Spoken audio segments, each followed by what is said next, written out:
We're here at Safety Connect 2021. It's Meet the Exhibitor Day, and it's my honor to introduce Trevor Bronson with Intelex.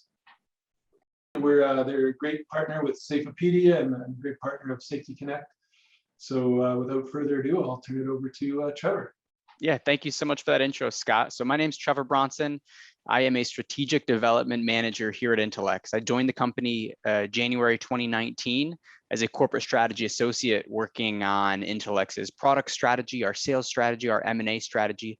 Since then, my journey through Intelex has taken me in a couple of different directions, now working a lot on our product and M&A, but I also spent a year on our marketing team as the senior product marketing manager for our EHS products, creating a lot of marketing collateral, doing a lot of webinars, writing brochures, speaking appearances just like this one. And I'm honored to be, represented here at Safeopedia and speaking at Safety Connect with you. My background, how I came into this role to take the corporate strategy manager at Intelex is kind of strange, actually. I majored in environment, health and safety and sustainability at RIT. My career path was supposed to be EHS manager, EHS director, EHS VP at whatever manufacturing organization. But after school and after a couple internships at actual companies, I worked at Tesla Motors as an EHS engineer. I worked at a utility company called PPL as a environmental management associate. I went to a company called Verdantix, which is a EHS technology analyst firm. So I spent 3 years there looking at the EHS technology landscape.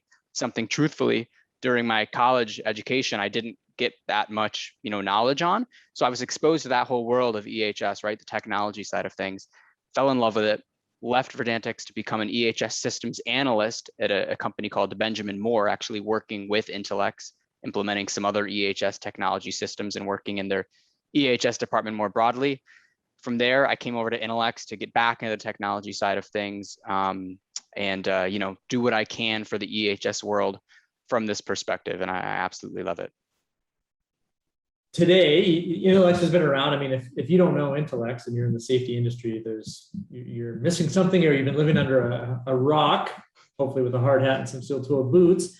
But talk a little bit about Intelex today, what's coming down the pike for 2021. I don't know if you can talk a little bit into the future roadmap for 2022, but some of the challenges you guys are seeing and some of the challenges and solutions that you're going to provide. Yeah, absolutely, Jamie. So you're right. I hope everyone has heard of Intelex. We've been around since 1992. So we're creeping right up on 3 decades of serving, EHSQ professionals, right from the third shift manager right up to the EHS VP and even the C-suite. So we've been at this for a while. I like to think we're pretty good at it. I think that is represented by the fact that we've built a client base of over 1,400. We have over 1 million users of our product. We're really, enabling EHS for everything from multinational Fortune 50 companies right down to mom and pop shops. So you're right, we've been around for a while, solving these problems on a small and large scale. Recently this is our mission, right? To end death in the workplace, to enable EHS across the board, to make it more efficient, to make it easier, to simplify it, to make it a more user-friendly experience, and to make it more valuable to the company at large. EHS is often seen as a cost center. I think that's something probably everyone attending this conference will be able to resonate with. Us, like other companies, honestly, want to take that and make it from a cost center to something that provides value. So one thing I'm really excited to talk about that's coming down the pike, now and really soon as we continue to refine it, as our ESG product.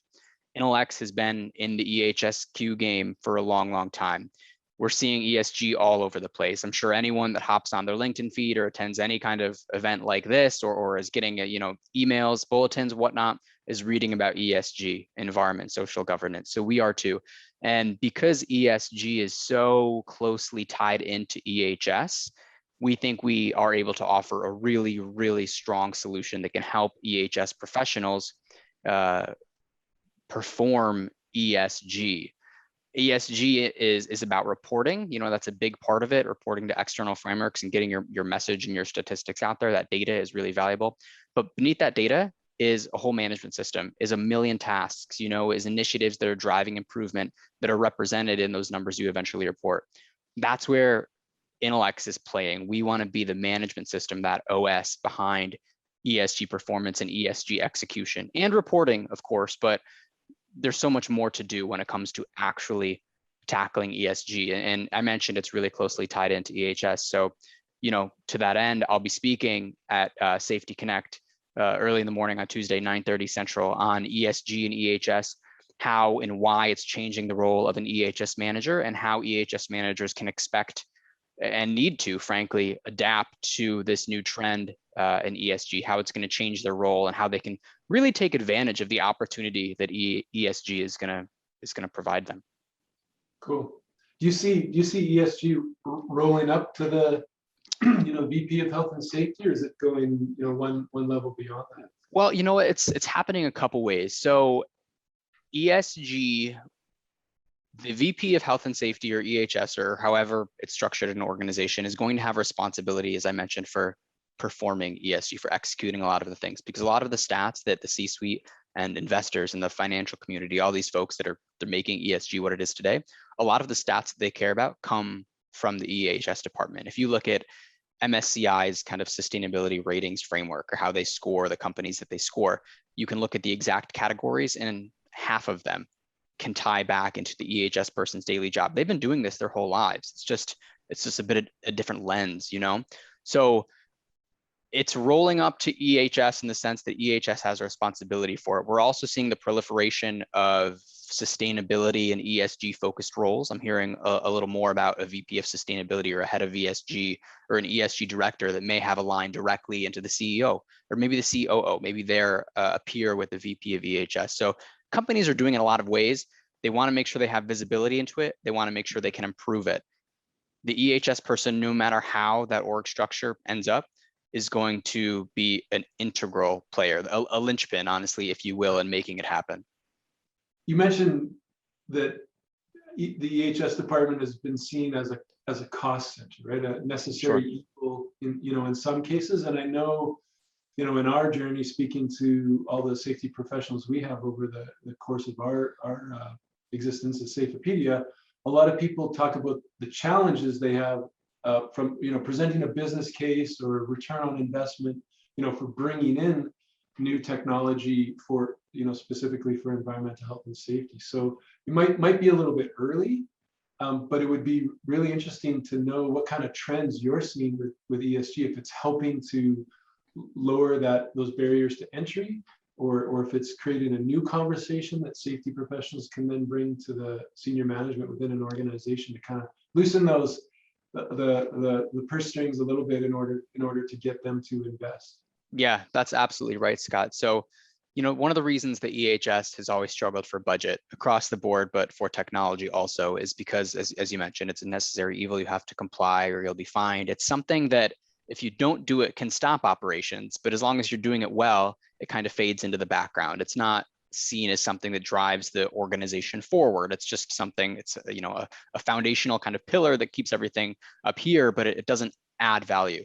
So it's really hard to get budget when you're asking for IT budget, and operations or engineering is also asking for that IT budget for an asset, a machine, a robot that's going to save 10% of time, enable you to maybe remove a couple humans from the process, and is going to instantly create $2 million in revenue over the course of the year. That's really compelling, because a lot of times the EHS professional can't say that. They can't draw on an exact number like that and say it's going to boost our production by 10% and it's going to make this more efficient and it's going to remove this person from the process. So what ESG is doing is making EHS, because EHS is such a big part of ESG, so much more relevant to something that keeps the organization going and can really improve its standing within its competitive environment. The reason ESG is so trendy right now is because ESG numbers are essentially non-financial risk metrics.